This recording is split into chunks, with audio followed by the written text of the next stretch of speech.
Selamat pagi, bertemu dengan Ibu Syarifah Murni untuk materi kita selanjutnya. Burung bernafas menggunakan paru-paru dan pundi-pundi udara. Keseimbangan burung itu tergantung dari pundi-pundi udara ketika dia terbang. Hari ini kita akan membahas mengenai pernafasan pada hewan. Minggu lalu kita sudah membahas mengenai pernafasan pada manusia.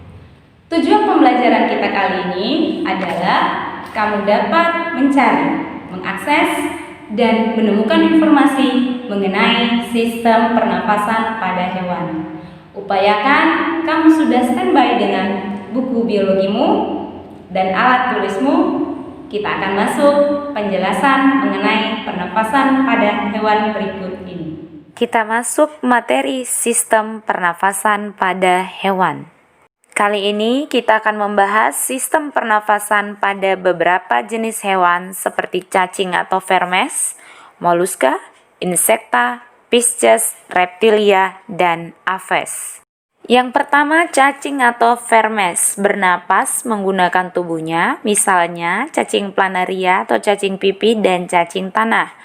Masuknya oksigen dan pengeluaran karbon dioksida terjadi melalui difusi permukaan tubuh. Oleh karenanya, permukaan tubuh selalu basah untuk mempermudah difusi. Yang kedua, moluska bernafas menggunakan insang seperti siput, cumi-cumi, dan kerang. Dan ada yang bernapas menggunakan paru-paru seperti bekicot. Yang ketiga adalah insekta atau serangga, sistem pernafasan dengan menggunakan trakea. Trakea bercabang-cabang membentuk trakeola ke seluruh sel tubuh. Difusi O2 dan CO2 tidak membutuhkan darah. Kantung udara berfungsi untuk menyimpan udara, khusus untuk serangga akuatik atau mengeluarkan suara keras dalam rangka menakut-nakuti pemangsanya. Nah, untuk contoh insekta di sini adalah belalang. Kamu perhatikan gambar belalang, ada tracheolus, kemudian kantong udaranya dan trakeanya, kemudian spirakelnya. Nah, di mana sistem trakea ini berfungsi mengangkut O2 dan mengedarkannya ke seluruh tubuh. Dan sebaliknya dia mengangkut CO2 hasil respirasi untuk dikeluarkan dari tubuh. Mekanisme pernafasannya, jika otot perut belalang berkontraksi, maka trakea memipih, sehingga udara yang kaya CO2 keluar. Nah, sebaliknya, jika otot perut belalang berelaksasi, maka trakea akan kembali pada volume semula, sehingga tekanan udara menjadi lebih kecil dibandingkan tekanan di luar. Nah, akibatnya, udara yang di luar yang kaya akan O2 masuk ke trakea. Oke anak-anak ibu, berikut ini adalah gambar sistem trakea sehingga kamu bisa lebih paham. Perhatikan dengan baik. Untuk lebih mempermudah kamu perhatikan, berikut ini adalah mekanisme pernafasan serangga. Udara masuk melalui spirakel, kemudian menuju trakea, dari trakea ke tracheolus, kemudian oksigen tadi berdifusi masuk ke sel tubuh, karbon dioksida berdifusi keluar melalui trakea. Mudah bukan? Yang keempat itu pernafasan ikan atau Pisces. Nah, ikan bernafas menggunakan insang. Insangnya itu terdiri dari tutup insang atau operkulum. Kemudian selaput tipis di pinggiran operkulum namanya adalah membran brachiothega. Kemudian ada lengkung insang, kemudian ada lembaran insang atau filamen insang, dan saringan insang. Mekanisme pernafasannya, oksigen dalam air itu akan berdifusi ke dalam sel-sel insang. Kemudian pembuluh darah yang sangat banyak pada insang memungkinkan darah mengikat oksigen dan membawanya beredar ke seluruh jaringan tubuhnya. Nah, dalam jaringan tubuh oksigen tadi dilepas, kemudian darah mengikat karbon dioksida serta membawanya ke insang. Dari insang, karbon dioksida keluar dari tubuh secara difusi. Untuk lebih jelas, berikut ini kamu perhatikan insang pada ikan, mekanisme air masuk ke dalam insang dan keluarnya. Dan yang kelima adalah pernafasan pada reptilia. Tentunya kamu sudah tahu contoh reptil itu apa. Reptil itu bernafas menggunakan paru-paru.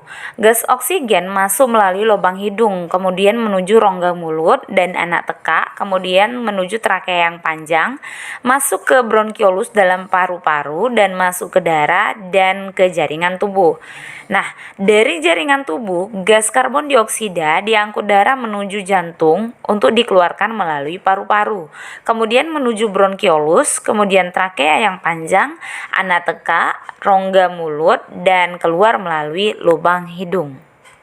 Keenam, yang terakhir itu adalah sistem pernafasan pada burung.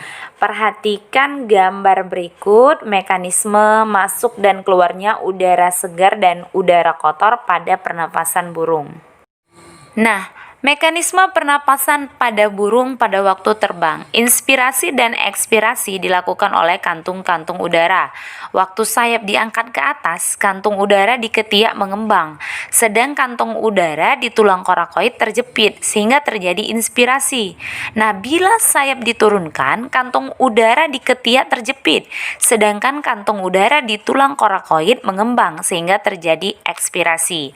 Makin tinggi burung terbang, makin cepat burung mengepakkan sayapnya untuk mendapatkan oksigen yang cukup banyak. Nah, anak-anak, udara luar yang masuk sebagian kecil tetap berada di paru-paru dan sebagian besar akan diteruskan ke kantung udara sebagai udara cadangan.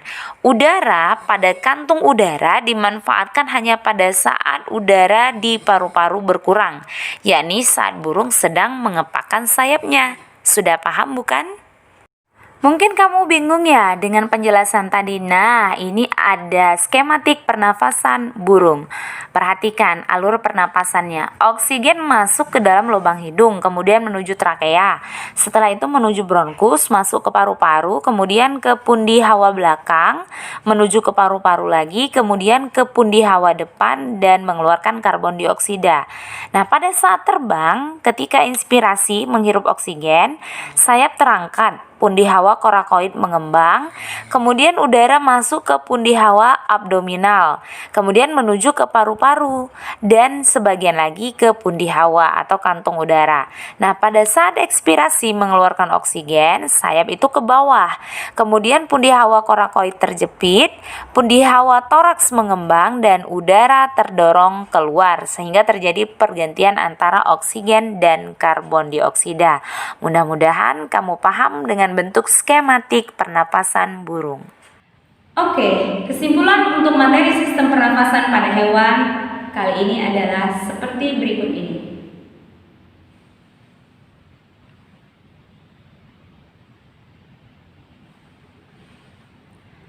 Baiklah anak-anak ibu, demikianlah materi kita kali ini.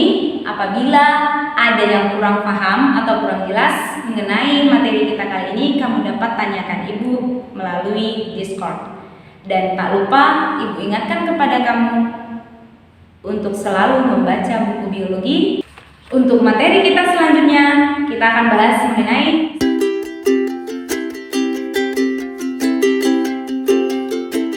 dan tak lupa ibu selalu ingatkan tentang protokol kesehatan, gunakan masker, cuci tangan, jaga jarak, dan salam literasi.